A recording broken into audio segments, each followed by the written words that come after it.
Joshua chapter 11 is where we are at today, and I've titled this study for today, Further by Faith, because it is a continuation of the story that we've been reading through Joshua.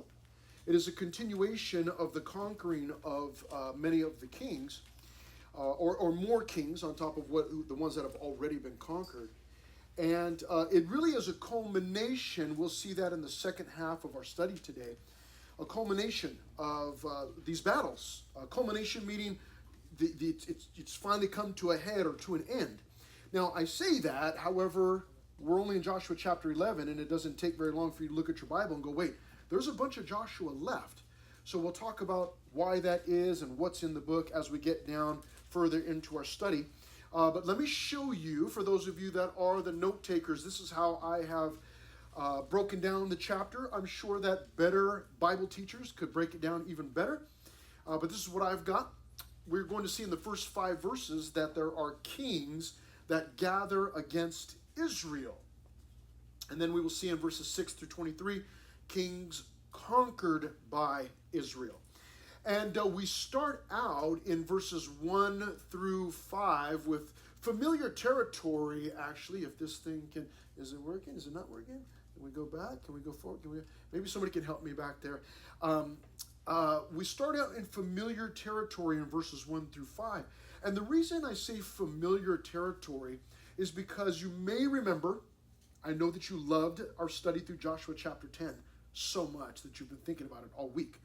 But in Joshua chapter 10, the first 5 verses, we saw a group of kings gather against Gibeon, that's a city, Gibeon, and then they were partners with Israel. And Israel came and rescued them, and those kings that had gathered were destroyed.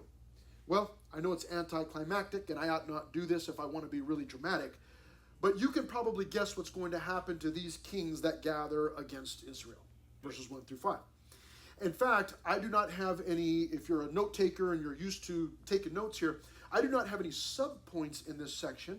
But let me just go ahead and read through it beginning at verse 1. It says that it came to pass when Jabin, king of Hazor, heard these things, that he sent to Jobab, not Joab, king of Madon, to the king of Shimron, to the king of Akshaph, and verse 2, and to the kings who were from the north. Now, we'll stop there for just a moment. I know that I stopped mid-sentence, which you're not supposed to do, but this gives us a little clue, okay, just so you get in a picture, an idea of what's going on.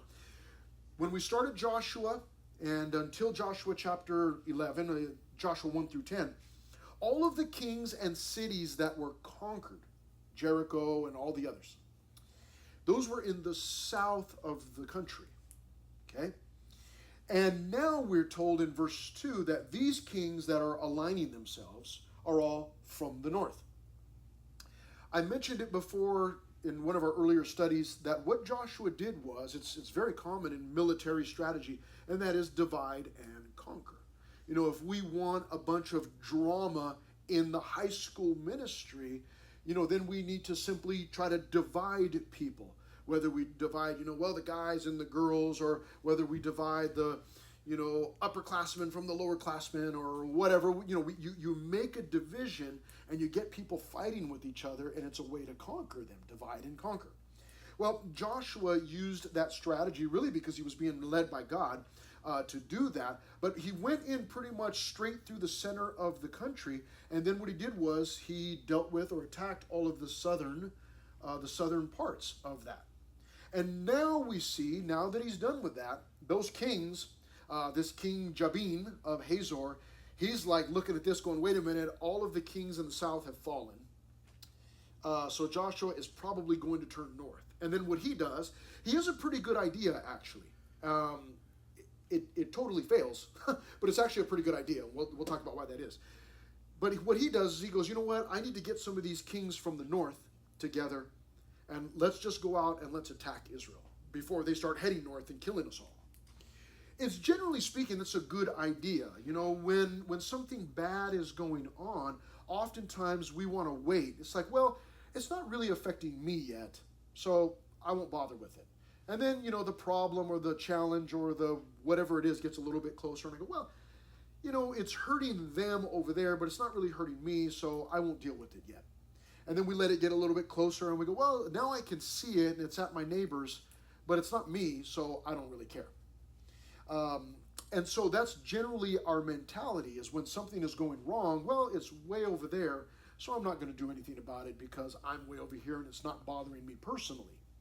Well, it's always wise that when something bad is happening, it's always best to go and deal with it over there. Because if I stop it over there, then it never has a chance to get over here. Do you understand that mentality? Okay. So this king, Jabin, had a pretty good idea. He goes, well, you know what? I see this problem in the south, and before it gets to the north, we should go deal with it. However, I told you that it was a pretty good idea, but it totally failed, and that's because Jabin and these other kings, they were fighting against God, and that's what caused it to fail. It was a pretty good plan, except that God had a much better plan. And God always has a better plan, obviously. And so this King Jabin, he gathers up, there's these 5 kings, and they decide we're going to go from the north in verse 2, and to the kings who are from the north, in the mountains, in the plains south of Kinneroth, in the lowland, and in the heights of Dor on the west, to the Canaanites in the east, and in the west, the Amorite, the Hittite, the Perizzite, the Jebusite, the Termite, the Hivite below Hermon in the land of Mitzpah. So they went out, they and all their armies with them, as many people as the sand that is on the seashore in multitude. So the writer of Joshua, and many of us believe that it was actually Joshua that was recording all of these events, he uses that picture of sand on the seashore to describe how many soldiers were out there coming against Israel. And he looks out and he's like thinking, I cannot count. There's way too many. And all of us, it's one of the main reasons that we live in Southern California and pay the high gas prices. Not that you're paying gas, but that's why our families, one of the main reasons that our families live here. We pay the high prices and taxes, and food is expensive and gas is expensive, and we got to travel lots, and because of the beaches. That's one of the things. Some of us, and there may be someone in here, don't raise your hand because I do not want you to be attacked, but some of us don't like the beach. Now I say some of us, certainly not me. I love the beach. But generally speaking, when you talk to somebody who says, I don't like the beach, you go, why? Why don't you like the beach? Most of the time, in fact, every time that I've talked to somebody that doesn't like the beach, it's always because of the sand. The sand. Oh, it gets everywhere. It's sand. It's supposed to. It's coarse, okay? But it's generally speaking, it has to do with the sand. And it gets everywhere, right? It gets everywhere. It gets inside your shoes and inside your chonies and inside your sandwich, and it just gets everywhere. It gets inside your hair. You ladies go home, you wash your hair, and you might have to wash it a couple of times to get all of the sand out. For us guys, we just don't wash our hair in the first place. But anyways, sand, it just gets everywhere, and the writer decides that he's going to use like this picture of sand to say, look, if you were to go and scoop up some sand in your hand and try to count the grains of sand, you couldn't do that. There's like, I don't know. There's like millions, trillions, billions. I don't know. I don't know how much is there. And then you think about all the sand. Well, he uses that picture to say that's how many soldiers were out there, man. There was too many to count. And then he goes on to say in verse 4, so there's lots of soldiers. So they went out, verse 4, they and all their armies with them, as many as the sand that is on the seashore. And in case that wasn't enough, he says in multitude. It's like, you already told us there were a lot. But anyways, seashore, multitude. Not just that, but in verse 4, with very many horses and chariots. We'll come back to that in just a moment. Let me read verse 5. And when all these kings had met together, they came and camped together at the waters of Merom to fight against Israel. Now, the fact that he said there were very many horses and chariots is a big deal. You must keep in mind that the Israelites had been traveling for 40 years. They were not pulling catapults with them. And we never read that they have horses and chariots of their own.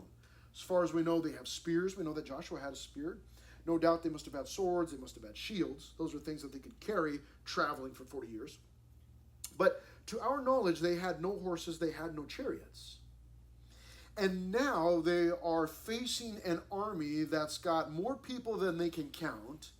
And this army has They are equipped with horses and chariots. Now, I know that there are some people who do not like history, and that's your thing. But if you know anything about history and ancient warfare, you know that having a horse or having a chariot gave you, you had an extreme leg up. You had an extreme advantage over the other army, over your opponent. Because from sitting on top of a horse, obviously you're several feet off the ground and you're up above everyone, so you can see as you're riding through the battleground, you can look and see. And you can take your weapon, whatever your weapon might be, and it's very easy. You've got literally the upper hand because you're above everybody, and you can just whack away and kill people. And it was very, very effective to have a horse. Same thing with the chariot. Chariot would be pulled with a horse, and with a horse and a chariot, your horse alone could also be used as weaponry, because you could ride that thing, whether you're on it or you're pulling a chariot. That horse, some of you have seen horses. We're in the feet. Some of you know about horses. You've seen horses. They can trample a person to death, literally. And so riding a horse or having a horse that's being, pulling a chariot, you could do some serious damage with just one person riding could do some serious damage to a good portion of that army. And as you can imagine, if you've got a multitude of soldiers and everybody's got horses and chariots, you're doing some serious damage. So they had a serious advantage over the Israelites. So it sounds like they're sitting in a good place, except the problem is you and I have read Joshua 1 through 10. And we already know, your horses and chariots are not going to help you. They're not going to help, and certainly they will not. But we read on because it says in verse 5 that they all met together, they camped, and they're ready to fight against Israel. Now, we move on to our second main division. So we're going from kings that gathered against Israel to kings conquered by Israel. And again, as I told you, it doesn't take much for us to go, those 5 kings, they're dead in the water, man. And that's exactly what happens. And that's what the rest of this chapter deals with them, but then other kings also. Now, the first thing that we start with in verse 6 in this section, kings conquered by Israel, is assurance. Assurance is always a good thing, right? If you're going to try out for the soccer team, you don't want to hear somebody go, your dad be like, you're going to try out? Nah, I don't think you should. You stink. What you want to hear is, nah, mijo, mija, you got this. Let's go. Si se puede. Come on. Go. You're going to make the team. You're going to make varsity, whatever. You want to hear assurance, right? Well, God assures his people as they go into battle. Wonderful lessons here. Verse 6. But the Lord said to Joshua. God is speaking to Joshua. And here's what he says. The first 4 words, famous words. Do not be afraid. Do not be afraid. Now, Joshua is leading an army of travelers, Israelites. Now, we know that God's on their side, but from a human standpoint, he could be looking at his army and being like, oh, we got swords and we've got spears and we've got some shields, but there's a multitude of them over there. I don't even know how many there are, and plus, I can see that so many of them are lined up with horses and chariots.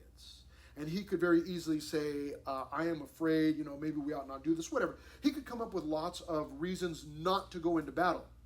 Now, I cannot say for certain that Joshua was scared, because it doesn't say that.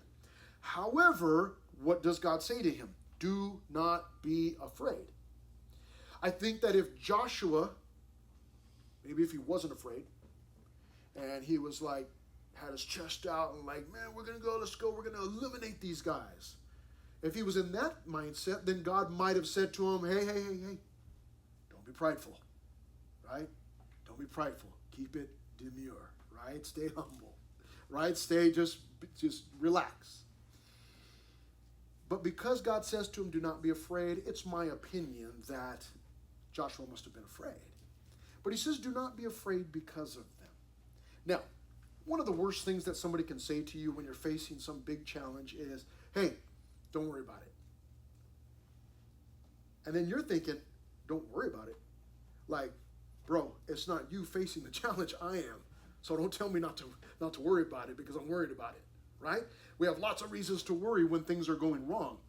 But God says, do not be afraid. But then he's got a reason. He says, do not be afraid because of them.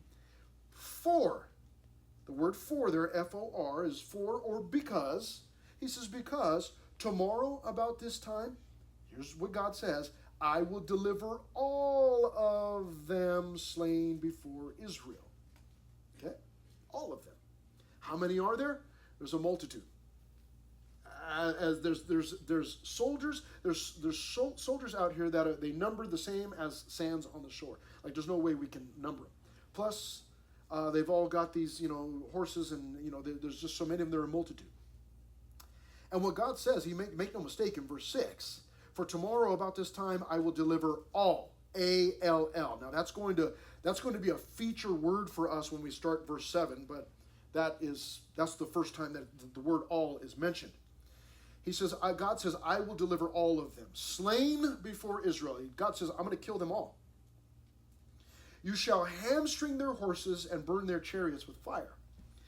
Hamstring their horses and burn their chariots. What is that? Well, first of all, before we get to that, and I will describe for you what that means in a little bit when we get down in a few verses. But for me, this is a little comical. And I'll just share with you how my strange mind works. Joshua is facing a horrendous army. They outnumber the Israelites. He's looking at them. They've got horses, they've got chariots. They're superior in their, war equipment. By human standards, they're going to kill the Israelites, totally eliminate them, annihilate them. Okay? Joshua's afraid. But God says, don't be afraid. I'm going to fight for you. Now, that's some good news right there. When God says, hey, I know that's a big problem, it's a big challenge, but don't you worry, I got your back. That's like, oh, man. That's like, okay, that's fine. But I like this at the end of verse 6. It's as if God is saying to him, listen, you're facing a tremendous battle, but don't worry, I'm going to take care of it. And then it's as if Joshua goes, well, what do you want us to do?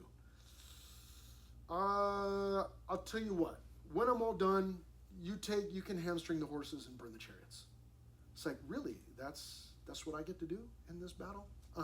Yeah. You just take care of the cleanup. But let me share something with you. This was a much bigger battle than just a multitude of soldiers with horses and chariots. For God, that's not a problem. Doesn't matter the number. He's not surprised by the number. He's not overwhelmed by the number. And it's true for you and I when you and I are facing some life-changing circumstances that are, maybe threatening to us, or we're scared. It's not a surprise to God, and God is not afraid, and God's on your side. We know that from numerous times throughout Scripture. We understand that God fights for us. Okay, got that. I understand that. Okay. The battle for Joshua and the Israelites is the same as it was when they first got to the land of Canaan and they had to go against Jericho. It was, God, you want us to march around the city once a day. But don't fight? That's right. Yeah, just march around the city. Okay, what do we do tomorrow? March around the city. Got it. Okay, what do we do the third day? March around the city. Fourth day? You guessed it. March around the city. Fifth day, God, you want us to march around the city, don't you? Yes, march around. Sixth day. Seventh day, it was, okay, here's what you're going to do. There really was no battle. The battle was, and the battle is the same here in chapter 11 of Joshua, the battle is, are you going to believe me, Joshua? You're going to trust me. When I tell you that tomorrow at this time, all of those soldiers are going to be eliminated, are you going to trust me? Now that's the hard part. That's the tough part. Oftentimes, you and I, facing a challenge, we may be smart enough to come up with a solution and go, you know what? I could fix this problem real easy. And we might just go ahead and do that. And maybe it's easy, and we just go, yeah, problem solved. It is much more difficult to not trust myself, but to trust God. And that's what Joshua and the Israelites were faced with here. They needed to trust God. And that's tough to do. That's tough to do. It's hard to do. when somebody's in the hospital, or you're facing some crisis in your life, one way or another, relationship-wise or health-wise or whatever it is, it's so hard to just trust God, to say, you know what, I'm going to trust him. Whatever God wants me to do, if he just wants me to hamstring the horses and burn the chariots, I'll do that. God, you fight the battle. That's okay. That's hard to do that. And that's the battle here. But God is giving him assurance and saying, do not be afraid of them. You know what that is? You remember back, some of you remember back in 2020. It was 4 years ago. You guys were all little kids. But in 2020, we had something called coronavirus, COVID. And, we had to do all sorts of things.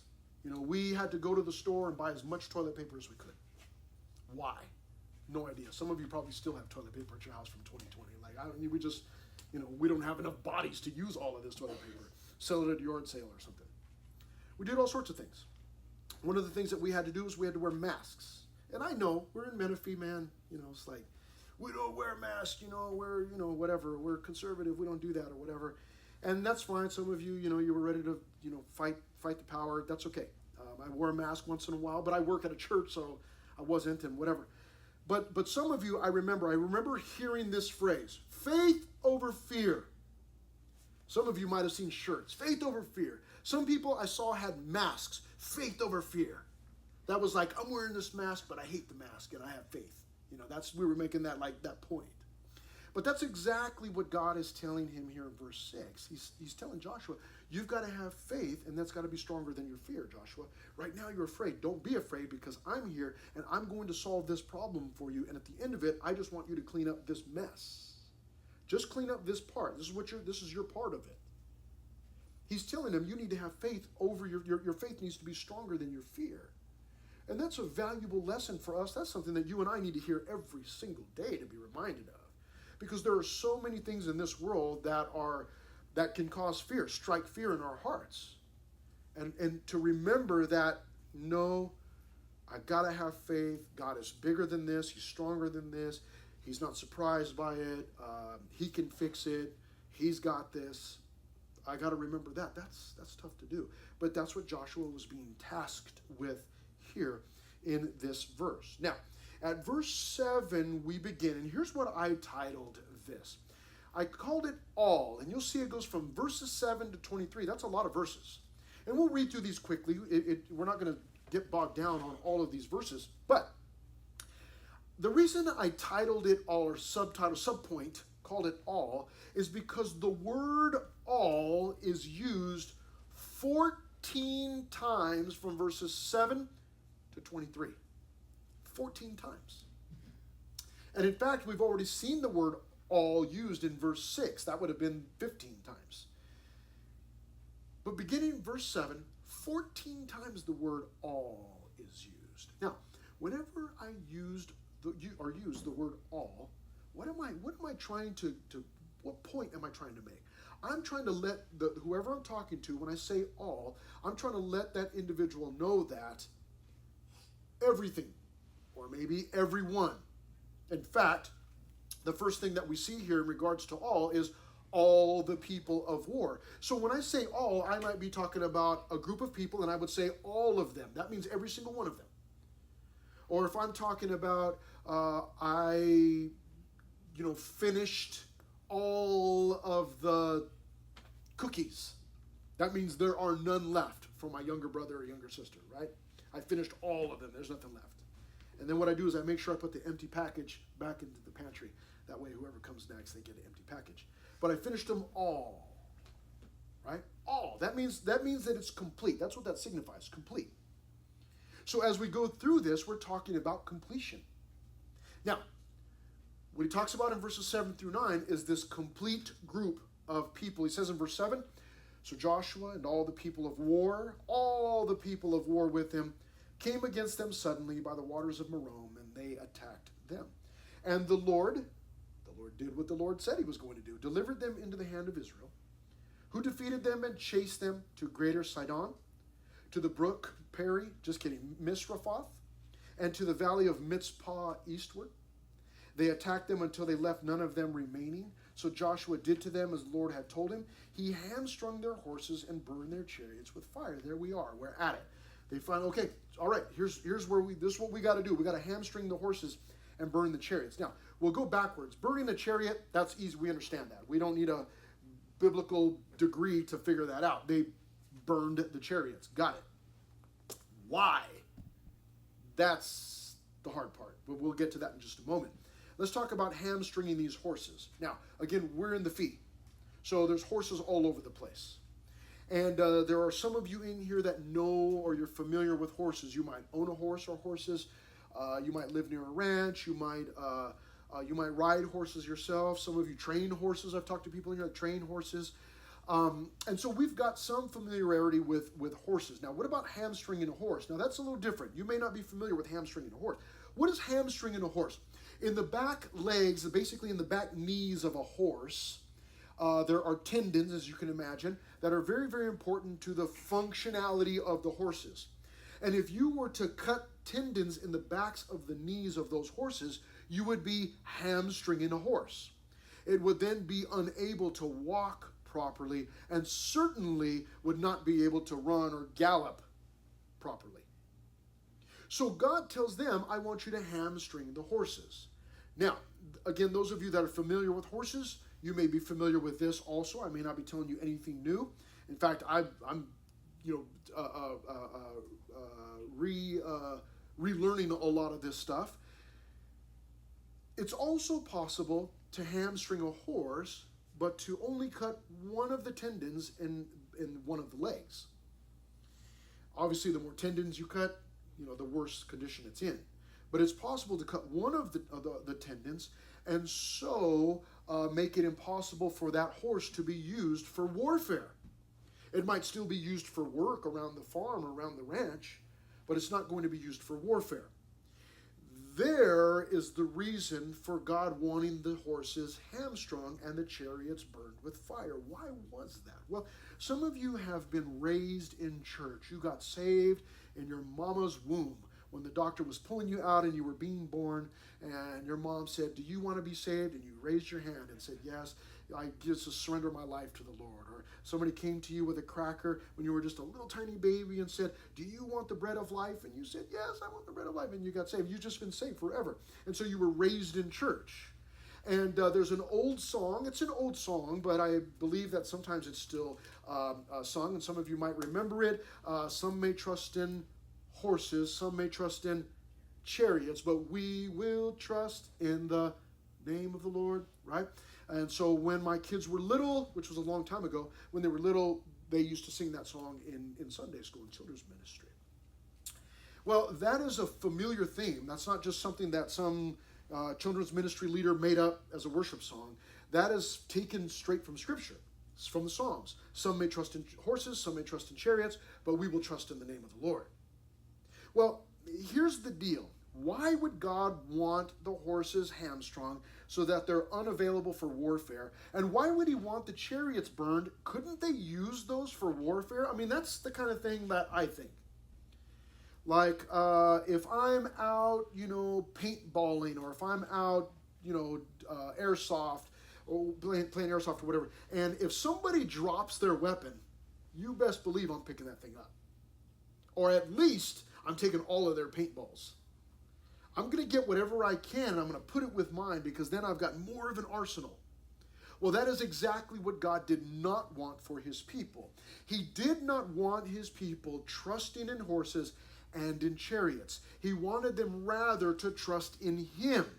And what could happen is, if they get horses and they get chariots and they use those for warfare, they will see how effective they are, and then in the future they may go, do we need God? God, we've got horses and chariots. God, we don't really need you. And they would trust in their horses and their chariots. So from the beginning, God says, you need to render these horses ineffective for warfare, and you've got to destroy the chariots. I don't want you trusting in those things. And so it may at times feel for you and I as if God is handicapping us, keeping us, at bay, not allowing us to, maybe, gather all of our resources. because maybe he just wants us to trust him. And we've got to be so careful. Some of you are athletic naturally. That was me. I know you cannot tell, but I've just always had good balance. I've always been able to run, not super fast, but I could run. I can throw a baseball. I know. Everybody's got their faults, but I can throw a football or a frisbee, or I've just always had good balance and good hand-eye coordination. Some of you do not have that. Some of us have been blessed with that. Some of you have been blessed with other things, and that's okay. We'll talk about that in just a moment. But you and I have to be careful that we're not trusting in our natural abilities, or we might say in our God-given abilities. Are you getting ready to try out for the school soccer team, or maybe the school track team, cross country? You might be a little too late because, man, they've been training all summer. But whatever it is that you're getting ready to try out for, are you counting on your own natural abilities and saying, I got this because I can run fast. I got this because I can throw fast, or I can throw straight, or I can do this. This is what I can do. What you and I want to do is to instead, we want to say, you know what? I'm trusting in the God that gave me these abilities, these athletic abilities. I'm trusting in the God that gave me these things. You may be. Some people, they're just knowledgeable. They just got it. I was never like that. School was always hard for me. Part of it was because I was so lazy. I had no self-discipline. But also things just didn't come easy to me. Some of you, man, things in school, in class, they just come easily. And it's not really much of an effort for you. You've got to be careful that you're not trusting in that. Well, I'm planning on going to Stanford, or I'm going to go to Berkeley, or I'm going to go to one of the Ivy Leagues or whatever. And you're just thinking like, these are my plans, and of course I'll get there. I'm a great student. And you may be trusting in your own abilities. You want to be careful. You want to make sure that you're not trusting in horses and chariots, but rather in the God who gave you those abilities. Understanding that he's got a plan, and his plan might be better than yours. I know sometimes we want to counsel God, like, God, sit down, I've got something to share with you. Let me tell you how it's going to be. But what we want to do instead is make sure that we're trusting in the God who's given me my abilities. You may have acting abilities. Wonderful. That's wonderful. Trust the God who gave you those acting abilities. You may have, some people have been blessed with natural beauty. Natural beauty. And you know it because people are always telling you, oh my gosh, you are so beautiful, And you're just like, I know, I hear it all the time or whatever. And it's, it's not a big deal to you because, you've got, whatever people are looking for. You just got that natural beauty. You want to make sure that you're not just trusting in that, but saying, you know what, thank God. If you're telling me I'm beautiful, thank God, because this is how God made me. And trusting him, and not just trusting in your own abilities. That's what God wanted for his people. Don't trust in the horses and the chariots. Render those ineffective, burn the chariots so that you're not trusting in them. Now, we go from all the people of war to all those kingdoms. It says in verse 10, Joshua turned back at that time and took Hazor. Remember, that's the city that started it all. And struck its king with the sword, for Hazor was formerly the head of all those kingdoms. All. And they struck all the people who were in it with the edge of the sword, utterly destroying them. There was none left breathing. Then he burned Hazor with fire. So all the cities in verse 12 of those kings and all their kings Joshua took and struck with the edge of the sword. He utterly destroyed them as Moses the servant of the Lord had commanded. But as for the cities that stood on their mounds, those are cities that were built upon the ruins of other cities. He says Israel burned none of them except Hazor only, which Joshua burned. So they're just making the point that Joshua only burned the city of Hazor. He didn't burn all of them, which is probably smart. I've got a huge fire happening right just a few miles from my house, and it's just my neighborhood. The city is just filled with smoke. And can you imagine if they went and burned every single city in that area? They might have been like, where's the next city? We can't see it, so they just burned one. It's probably smart. Now, verse 14 tells us something about all the spoil. And all the spoil of these cities and the livestock That's the animals, the farming animals, the children of Israel took as booty for themselves. It's a King James word. It means treasure. We took the word and we changed the meaning of it. But the children of Israel took as booty for themselves, but they struck every man with the edge of the sword until they had destroyed them, and they left none breathing. You see, the writer of Joshua, which we believe to be Joshua, is saying the battle was complete. In verse 15, he talks to us about all that the Lord commanded. Verse 15, all that the Lord commanded. As the Lord had commanded Moses his servant, so Moses commanded Joshua, and Joshua did. He left nothing undone of all that the Lord had commanded Moses. In verse 16, and we're going to go to the second page here. There we are. Okay, still in the same verses, 7 through 23. But in verse 16, all the land. Let's get that up there for you. There we are. All the land. Verse 16, thus Joshua took all this land, the mountain country, all the south, all the land of Goshen, the lowland, and the Jordan plain, the mountains of Israel, and its lowlands. In verses 17 and 18, all the kings from Mount Halak and the ascent to Seir, even as far as Baal Gad in the valley of Lebanon below Mount Hermon. He captured all their kings and struck them down and killed them. And a very interesting verse in verse 18, Joshua made war a long time with all those kings. What does that mean that Joshua made war a long time? Because we're reading the book of Joshua and we're 11 chapters in, and it seems like Joshua, like all of this just took place like in a week or something. Didn't it just happen like in a week or two? Like what do you mean a long time? What you and I so often miss in reading the Bible is what happens in between the pages and what happens in between the chapters and what happens in between the verses. Did you know that sometimes when you're reading the Bible, that in between Bible stories, that it could be a matter of years in between Bible stories, sometimes even in between verses. What happens is sometimes you and I make the mistake in studying the Bible. We think that all of these fantastical things all happened immediately.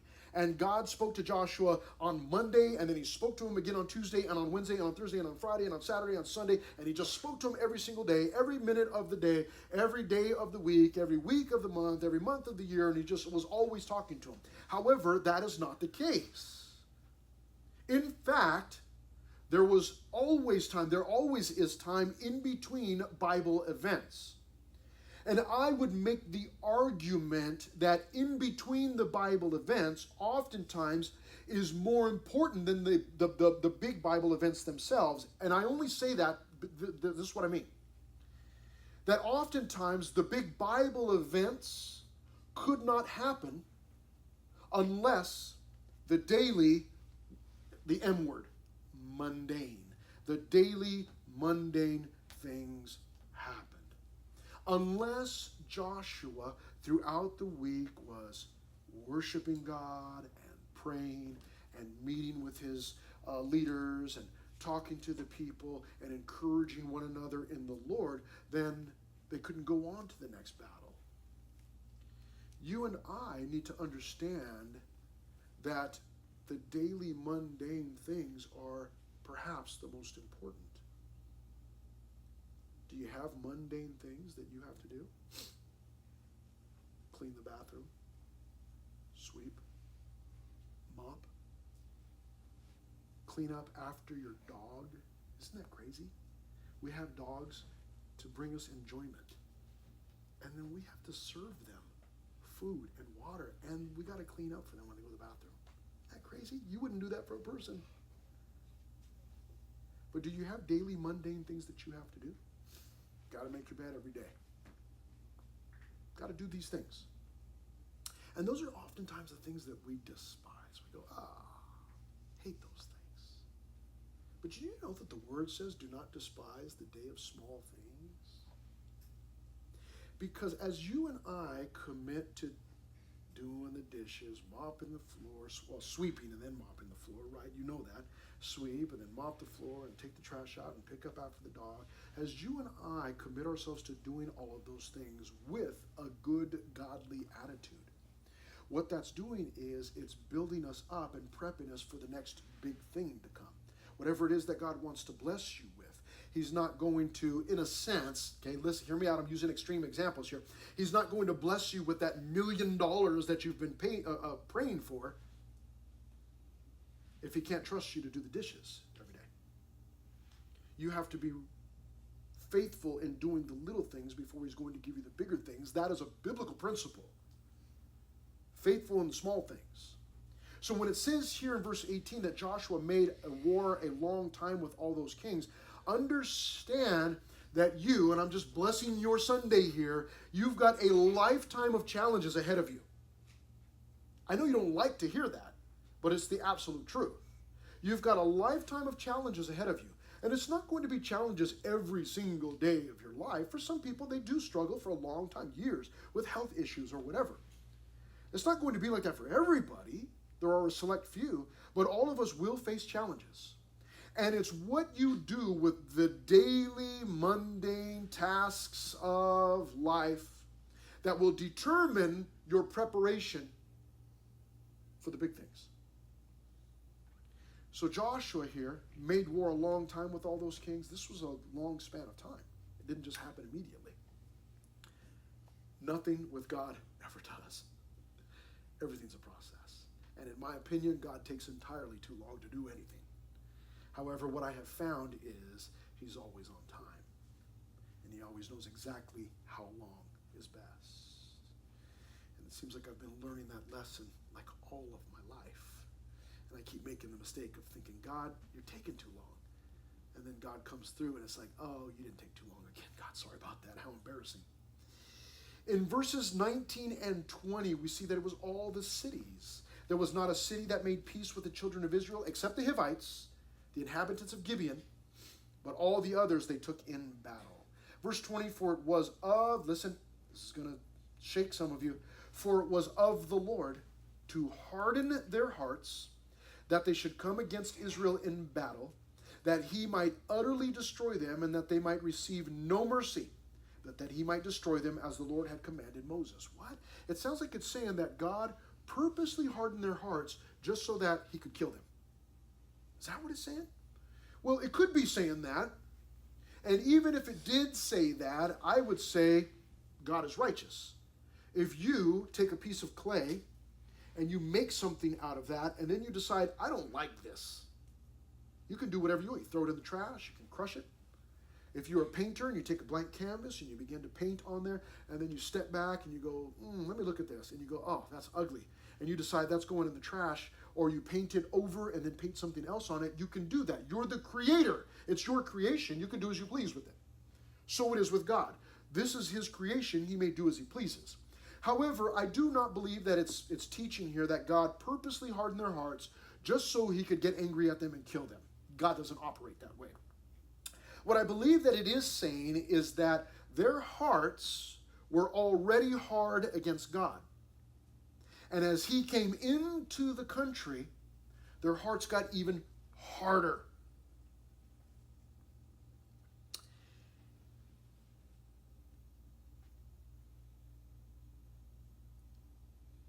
It's important to understand that God does not purposely set out to want to kill people. That's not what the Bible teaches. For God was willing that none should perish, but that all should come to eternal life, right? So we know that. We know that God wants everybody to live, but he wants them to turn to him. Now, we'll talk some more about this and why this all happened, but understand that God didn't purposely harden their hearts just to kill them. Their hearts were already hard, and then what he did was he solidified that. But we will talk some more about that. But look at this in verses 21 through 22. All the Anakim. Anybody ever heard of the Anakim? Those of you that like the weird things about the Bible, the Anakim, okay? They were a group or a race or a family of so-called giants. We'll talk about that in a little bit more in just a moment here, but let's read these verses. 21, and at that time Joshua came and cut off the Anakim from the mountains. Now listen to these verses. Joshua came and cut off the Anakim from the mountains. From Hebron, from Debir, not Demir, from Anab, from all the mountains of Judah, and from all the mountains of Israel. Joshua utterly destroyed them with their cities. So, did Joshua wipe out all of the Anakim? Yes, according to verse 21. Verse 22 says, by the way, none of the Anakim were left in the land of the children of Israel. They remained only in Gaza, in Gath, and in Ashdod. Wait a minute, I thought they were all destroyed. But then it says that there were some that were left in Gaza, in Gath, and in Ashdod. So which was it?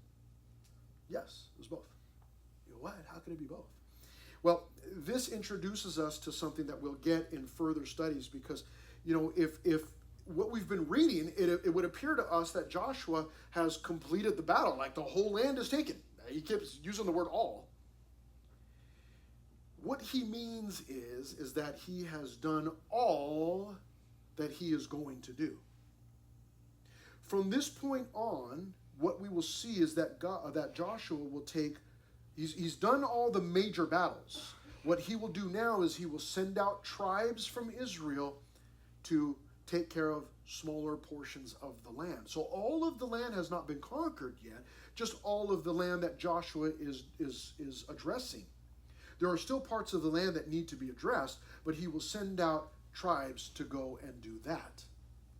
So Joshua here he's wiped out the Anakim, except that there's this place called Gaza, which sounds familiar. Gaza. Huh. That's still in existence to this day. Gath and in Ashdod.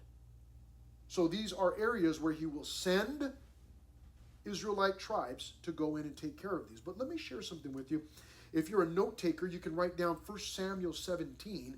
You don't have to turn there unless you want to, because I'll be back in Joshua 11. But 1 Samuel 17. Interesting story. 1 Samuel 17 happens many years after Joshua chapter 11. Long time.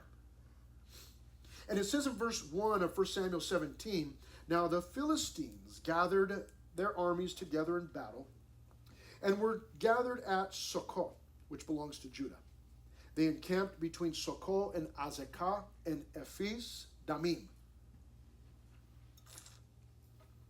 And Saul and the men of Israel were gathered together, and they encamped in the valley of Elah and drew up in the battle array against the Philistines. The Philistines stood on a mountain on one side, and Israel stood on a mountain on the other side, with a valley between them. Very dramatic.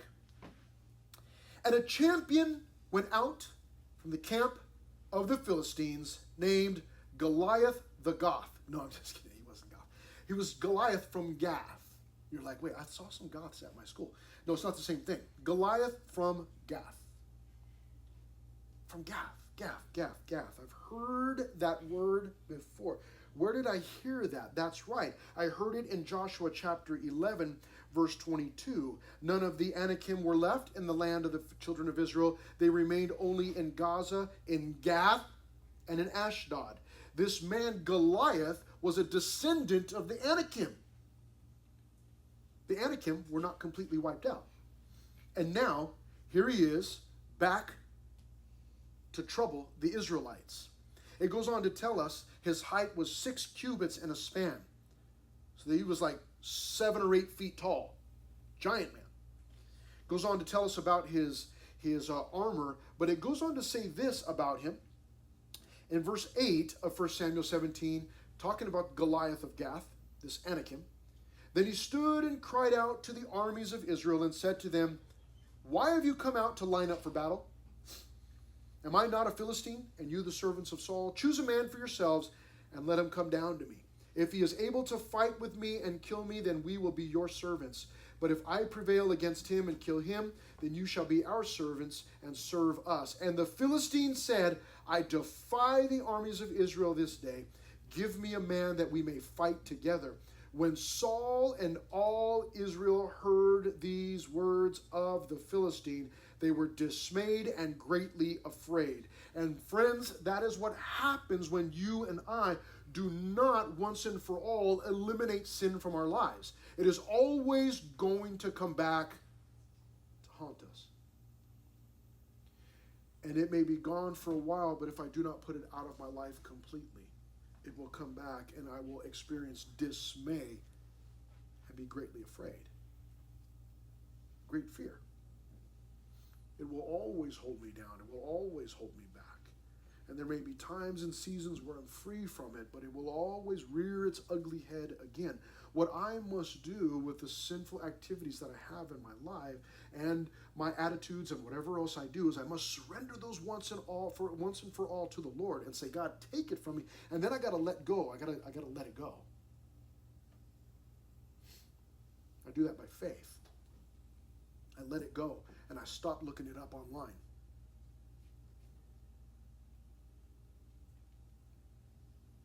By faith. I let it go. I'm not going to go searching that up anymore. I let it go by faith. And I say, I'm not texting him anymore. I'm not texting her anymore. Let it go. Because if you do not, it will come back to haunt you. It will always be there. It will not ever be gone forever unless you learn to surrender it to the Lord and by faith say, you know what, that's it. I'm done. I'm done. And so the fact that they did not completely eliminate the Anakim came back to bite them years later. Years later. Until that episode, everybody knows the story. Goliath is up there and he's yelling, and then this little boy walks up and he says, who is this uncircumcised Philistine? He tells him, I'm going to kill you like a dog, man. I'm going to kill you. I killed lions with my hands. I'm going to kill you today. And he uses one stone in a sling. It hit him so hard, it sunk into his skull and killed Goliath. Took care of him. Verse 23, Joshua chapter 11, let's finish this up. So Joshua took the whole land according to all that the Lord had said to Moses, and Joshua gave it as an inheritance to Israel according to their divisions by their tribes. That's what I was talking about. Now at this point, he divvies up the rest of the land and the trouble spots to the tribes. It's like, you guys are going to go take care of this. Then the land rested from war, meaning that it rested from the overall war, but there were still small battles that were going to take place. Now, as we finish, let me show you something interesting. Many, many, many years, in fact, 400 years before Joshua chapter 11, there was a man named Abraham. And Abraham and God were friends. And God was talking to Abraham one day, and he said, listen, you are going to have some ancestors, and they're going to end up slaves in Egypt. He says they're going to stay there. And then he says, but in the fourth generation, he says they're going to be there, but 400 years is going to pass, and they shall return here. For the iniquity, that's sin, of the Amaro, the Amorites is not yet complete. What does that mean? The Amorites, that's a general name for the people that we're reading about here in the land of Canaan. And what God was telling Abraham was, 400 years before this, he says, in 400 years, I'm going to bring the Israelites out of slavery, and I'm going to bring them back to the land so that they can eliminate the Amorites, because the Amorites, their iniquity, their sin is not full yet. God says, I'm giving them 400 years to turn from their sins. But then I'm bringing judgment. How old is the United States? Does anybody know? 200 what? 200 something years. That was Josh, man. Yeah. 200 some years. 400 years. And check this out. When God said that to Abraham, the Amorites were already in the land 400 years. 800 years. God says, I'm going to give them 800 years to turn from their sin, but then I'm going to come and judge them. And by the time God shows up in the land, they are burning their babies to death. They are involved in every kind of sexual practice that you can imagine as part of their idolatry, their worship. The city-states that we're reading about were warring against one another. You can go back and read it for yourself. It was a mess. And what happens is critics will go, oh, look at Joshua chapter 11. God was killing people, and, he hardened their hearts so that he could kill them. No. He gave them 800 years to turn from their sin. They didn't turn. So he showed up and judged them. It's the strangest thing. People read Joshua chapter 11, and they go, oh, I can't believe that God would kill people. And then in 2024, some little child or some baby gets hurt, and they go, I can't believe God didn't do anything. Wait a minute. You want him to do something, or you don't want him to do anything? Which is it? God is just. He judges sin. He does give time for people to turn, but he does judge. And that's what's going on here. By the time this happens, they've had 800 years to turn. And instead, they self-destructed. That's what's happening. God is just. The good news is you and I, we belong to him. Father, thank you so much for today. And we're praying.